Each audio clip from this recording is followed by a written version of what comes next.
I want a praise. Komanombe umwina nizosavuta. Komano fertilizer. I don't even want to start thinking right now. Because actually the abu, you know, so it's a good place. Yeah, so I have the Nation newspaper. Daily Times. As usual, so we'll go through some of the stories. Fuel woes worsening, and NRB accused of defying court order on national IDs. Diesel volumes deep, government coughs 21.5 million. Not my yet to access 50 million from Badea. Malawi Energy Regulatory Authority made a report on the fuel stocks level shows that the country yesterday had petrol lasting 1.6 days and diesel lasting a half day. In terms of volumes, the national stocks fuel report number 498, the nation saw yesterday indicated that there were 1.463 million liters of petrol and about 391,000 liters, which is 0.391 million liters of diesel, which is critical in the transportation of cargo in the country, where road transport is dominant. The report further shows that there is not much fuel flowing into the country. As of yesterday, volumes in transit comprised of 0.138 million liters of diesel, equivalent to 0.3 days stock, and 3.801 million liters of petrol, enough for just 4 days. National Oil Company of Malawi, NOCMA, a state-owned major player in the importation and supply of fuel into the country, yesterday said it was trying hard to normalize the situation. Wow. All right. Hey,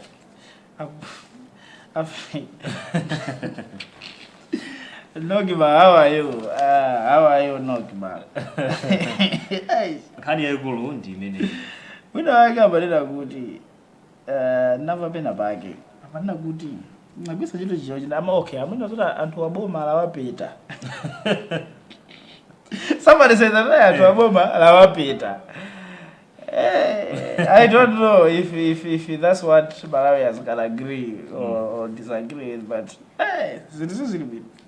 things are not okay. And you are of the similar view? No, I don't want to say my views here. This is Mafutas. And you know, when we have crisis ya mafuta, number one, most of the times Makaudi mwina amenali ni mafuta akusunga akufuna ura agwele akudigirira kuti akweza sina ngama mvampekesi manivesesa kamena matank fuel drivers akubanga strike mana baba kukhala ndivuro ya mafuta jonji chifukwa choti ndalama ngati dziko tilibe tikuendera ngongole panopa iyo siyamasewera inga ndithu kuti pakhomo teile ukakongola ufa iyo siyamasewera ukakongola ndiyo mache chili chonse munga and ineyo ndimati mwina azibusa tiyambe wapemphererako anthu akunogimako because ine ndikumata kuona situation yoti mwina amata kumuimbira foni kuimbira foni bank ija kuti shatapula kulikoti tapita nungo kuti simuti nkale ngongole kodi mufuna kuti kwelisa ti fiwe kuti chani I feel like these people are going through a lot. That's my pressure. Yes, I feel like the CEO, the board chair, the what, I feel like these people are going through a lot because so much. Mazo chimakanja chamanyazi kuti munthu ufuna kubwereka ndalama ndi munthu wokubwereka azozala aseneto kuti ndopase ndalama ndiganize kaya ya chifukwa asembiri yako iwe ndiyo ndalama sutani subweza ya koma sona sauka sona lichonji mwatuwa olo njira ibe chitika situation yoti iweyo wavomera munthu wabwera nabwereke ndalama ndiyo iwe wavomera koma ukafika kunyumba ukauza akazako kuti inake ndifanda bwera ali ndani musayerekeze bambo wacho mufuna kuoneka ndava ndani Musarekeze. I think that's the situation. Imene ilipo padova. Because the president tried anakumana ndi mabige komano, you know, after that has happened, my technocrats said, hey, mufuna wapasa ndrama ndani. So maybe that can be the situation. So I think really Antoine deserve it. As you see, Nokima yet to access 50 billion US dollars 50 from million, Badea. yeah. It's $50 million. US dollars from Badea. So anatimigiza room na nawo. Easy see. Kuti iya zikoneka kuti zitheka ndithu. Press conference ila ku Bingu National Stadium. I mean Bingu International Convention Center. I think okay, you know, I heard something from the Minister of Information, but press conference in it.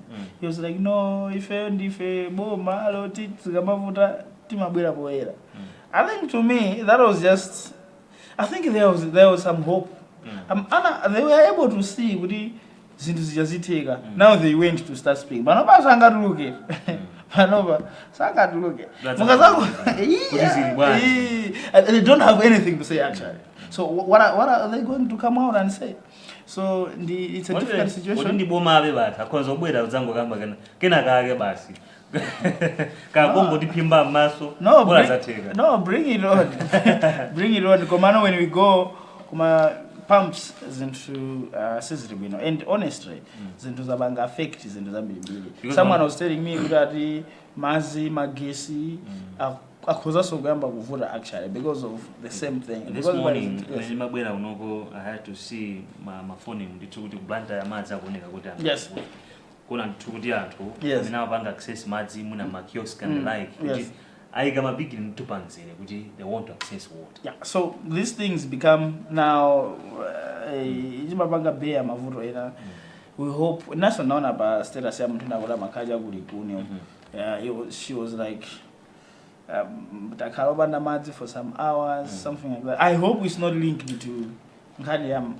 And Kumbali Amagits, as you are saying, I was also interacting with other colleagues in the Eastern, that's Mangosh. Yes. I think Magits is a million, but 15 October. For Mother's Day. For Mother's Day.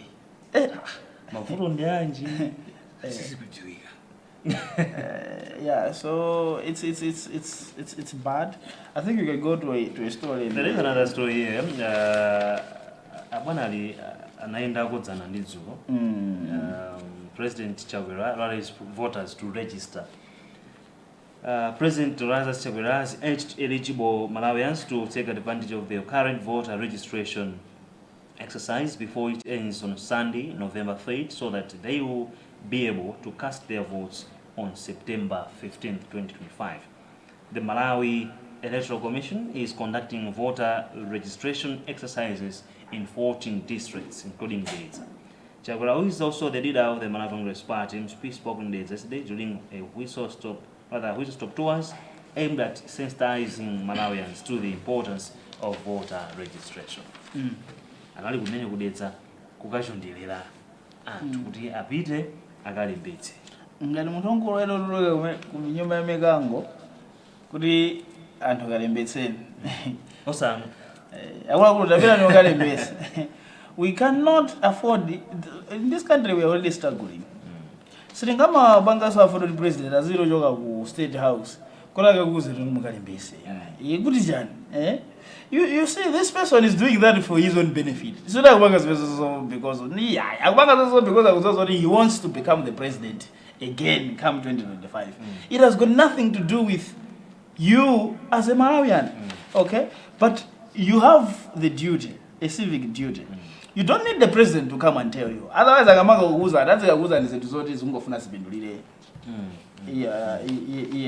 as a president. And so look, it's something that I believe we can do better. No, when we find time, second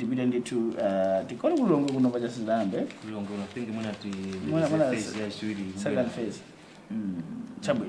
All right. There is a story. NRB accused of defying court order on national IDs. National Registration Bureau has come under fire from opposition political party following for failing to comply with the High Court of Malawi order to facilitate national identity card registration for eligible voters. So I saw a statement from NRB.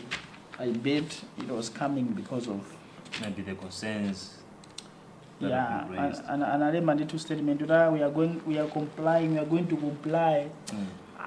I mean, yeah, anyway. Of course, yeah, can in the minute with the NRB banganditu atimikiza kuti ayamba kukazikitsa masenta awo momwe kuchitikira zama registration ya mavoti, so we expect kuti zichitikane.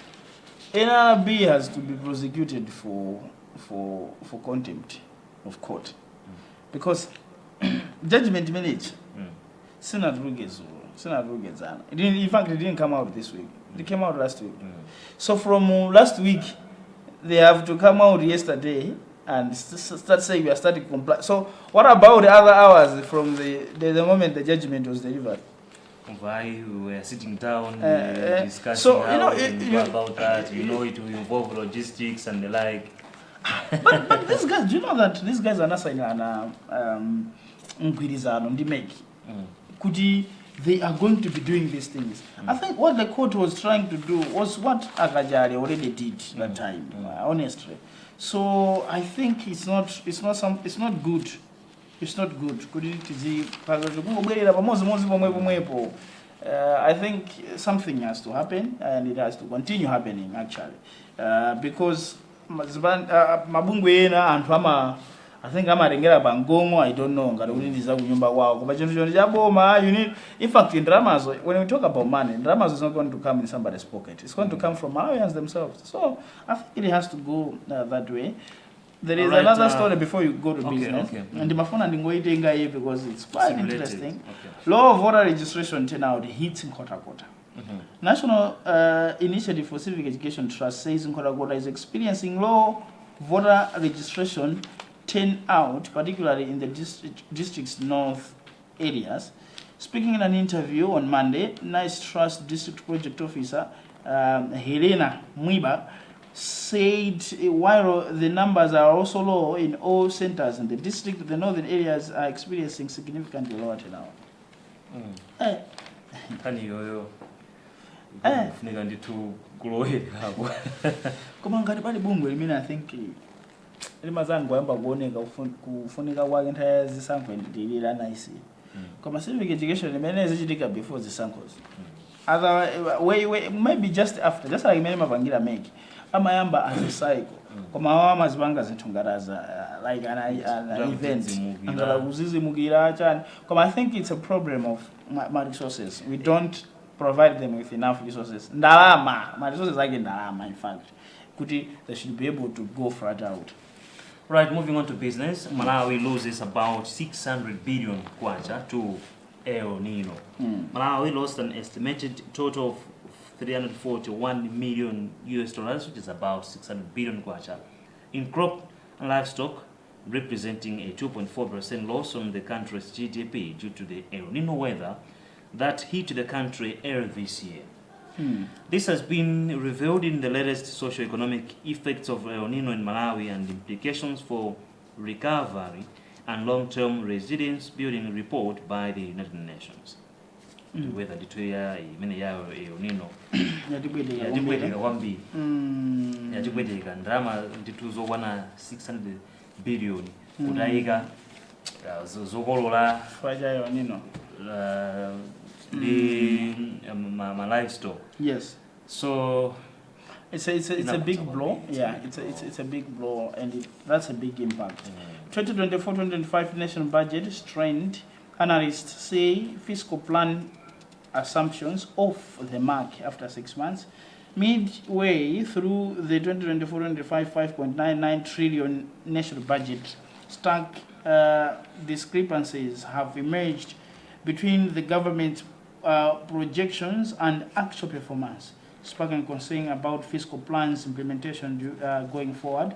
During budget statement presented on February 23 this year, Minister of Finance and Economic Affairs, Simplex Chichorabanda, outlined an optimistic financial plan forecasting inflation to moderate to 23.4%, and real gross domestic product GDP growth rate to reach the 3.2%. 6 months after the budget was presented, actual figures reveal a different picture. Inflation has increased to 34.3% as of September this year, according to the National Statistics Office, while the Reserve Bank of Malawi has revised downwards the growth forecast to 2.3%, citing the impact of El Nino-induced weather volatility. You see, what these people were telling us, they were lying. You understand? That was in March. It was in March, and when they were presenting this budget, Amabanga present akuziwa gare the impact of El Nino. Okay, they knew, but they were able to say, okay, though we know that we are having this, but we are going to do our job as a government to make sure that the economy grows like this. So you cannot be coming back after 6 months and say, it's because of El Nino. This is failure, honestly, because if you are telling people, kuti chaka chino chakula ndikupasani chimanga and mukwauza anthu mudali makale fertilizer matira china chilichonse mukuziwa zoti mupereka chimanga. El Nino yachitikaso china chonse chimene chikuzopanga impact harvest chachitika kale. You actually know kuti ma projections athu opanga harvest ndiachonchi. And now that has happened, you cannot be blaming the weather. You blame yourself because you were making promises. Too much promises. All right, Sudanese need protection. That's an international story. And it says Russian President Vladimir. I saw one is a man. Okay. But it says Russian President Vladimir Putin, National Secretary General Antonio Guterres appealed to the Security Council on Monday for its support to help protect civilians in war-torn Sudan, but said conditions are not right for deployment of UN force. The people of Sudan are living through a nightmare of violence, with thousands of civilians killed and countless others facing unspeakable atrocities, including widespread rape and sexual assaults. That's according to Guterres, who told the 15-member council. The Sudan, Sudan Kondo, ya Bugaso, so Malingandi, mkulu wa UN, mwenendo wa mkulu wa bunge la UN, Guterres, kumene kufunika chitetezo chokwana. And another international story is saying that Botswana are voting today for MPs and the president, and so wish them all the best. Interestingly, in Botswana, the population is just very low. Yes, around 2.3 million.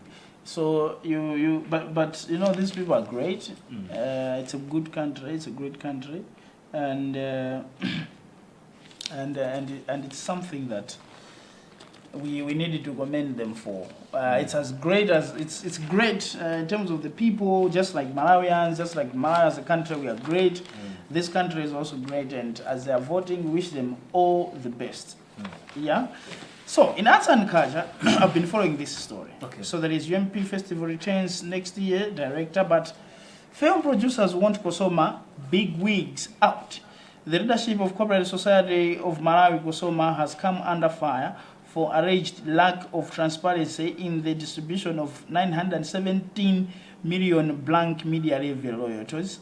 A group of filmmakers wants Executive Director Dora Magwinja, Board Chairperson Bishop Chimwemwe Muhango, and Head of Documentation and Distribution Shadik Kumtengo to resign for allegedly failing to execute their duties.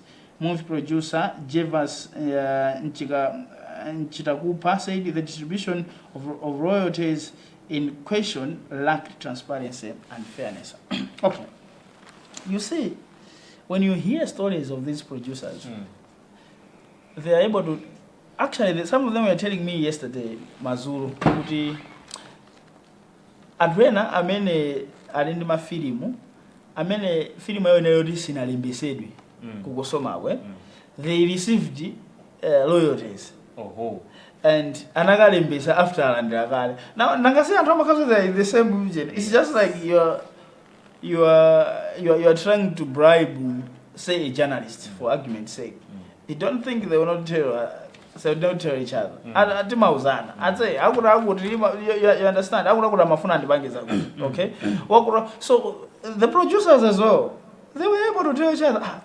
If you're in a sondang odabar, she do janga jandi pasandala.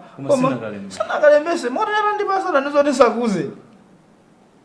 Actually, this is what is coming out, and so this is something that. Amena lembeta sa kupindula kona. Sana pindule now. Sana Bindule. And these people they're having arguments. They say, you see, you cannot say okay, because the arguments of Kosoma is your productions are not on the market. People are not using. And these people are able to give kuna mafilm ina break money, you know. Mafilm don't look bit mamizimu and amaonela usani masera, you understand? And you cannot say that people don't watch that. Okay? And amaonela. And I think their mind is shallow. Okay? They're having a shallow mind. Okay. Because they're dealing with elites. Okay? And now even if you see the equipment and produce a movie, it's something professional. Okay? But we are having talented film producers.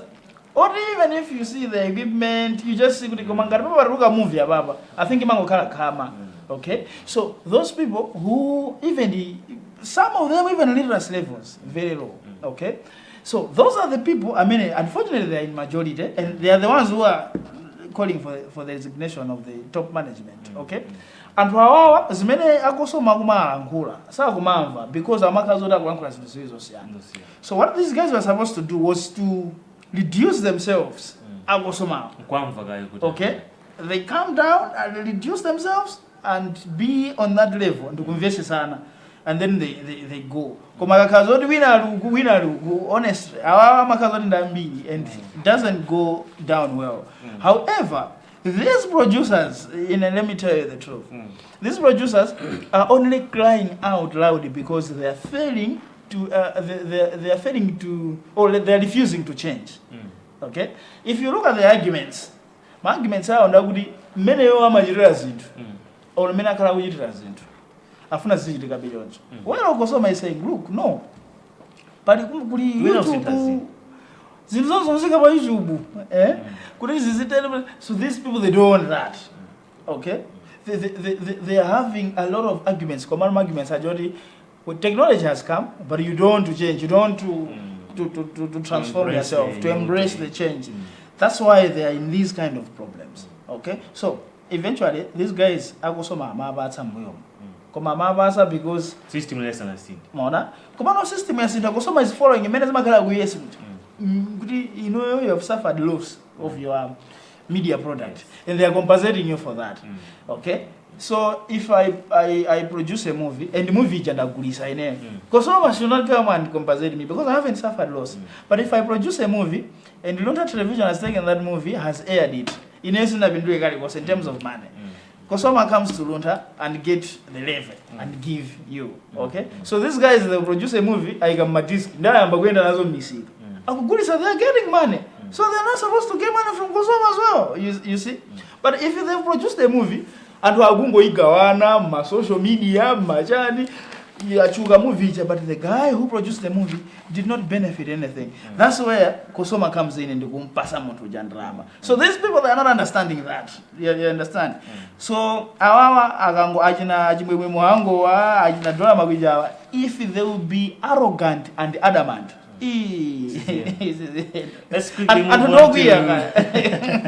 move because enda mabita do ado kalonjelera ata kufuna kavi kuti ndama zawo zaita bwanji.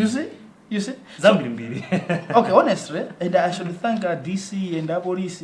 They were supposed to, these guys were supposed to have demos today. They have discussed, I know, Zura president, and my end, I just saw police because they are busy. So I was like, no, can you do it on Friday? So these guys have said, okay, we are going to do it on Friday. Okay, and I heard that they are also meeting today. They might meet and the top management. Maybe they'll find an amicable solution. These guys are angry, and you know these guys sizingakhale bwino zinthu sizikuyenda kale mdziko muno. Namapezera mwayi kumene. Alright, moving to sports, Mabeda achotsa ntchito ku Flames. Very good. Let him go and rest. Let him go and rest. We wish him very well. Okay, he can be assisting from somewhere far, but not at the helm. We tried him. He has failed. Got the solution in Kuyosagoshi. No, if that is not a solution, but at least we are closer to a solution. Because if a person is the head of something and that something is failing to work, it means that head akulepera ntchito. You understand? It says that there is something, he's entertaining some other things. So and he's not the only one. Eric Ten Hag one who amuchosatu. One kumene. Atichotsera koyi. The one kumene. Kumene dramatic things. Ifuka chakala kazora analipo. Mweziluka mazori Man U is fighting relegation. Pamedi Bompo Click Sporting Club also suspended its coach McDonald Nginde Tetemera.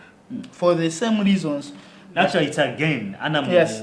Suspend kati yabo abaso ndito ampanga. Tango ajo sana antu akapume akakapuma azakakazibanga create akabizela zoti akamaza bwelira so mu coaching profession azakazo dali bwino. And the good news now is that Zambia is set up for Scorchers clash akuma na semi-finals. Scorchers ndi wins ku Zambia should be tomorrow. Yes. They are meeting tomorrow. Flames amanga Scorchers. Yes. Ndi asungwa na mene wa afutupo wa ku Zambia. Iyo tiwina.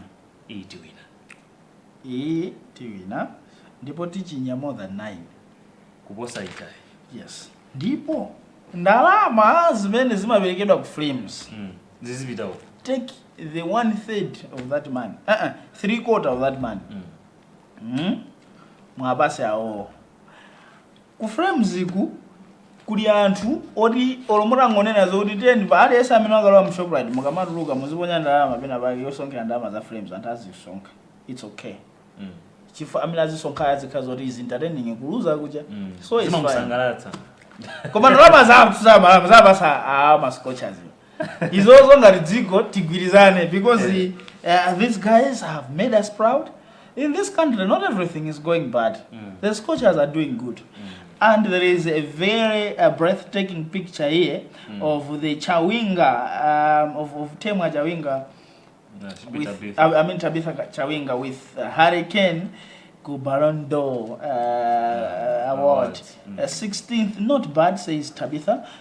France-based Malawian women footballer Tabitha Chawinga says she could not ask for anything better than a top 20 finish at the 2024 Women's Ballon d'Or rankings. The Scorchers captain, who was ranked 16th out of 30 nominees, said in an interview yesterday that making the list was an achievement on its own. So, can you do the Ballon d'Or? Yes.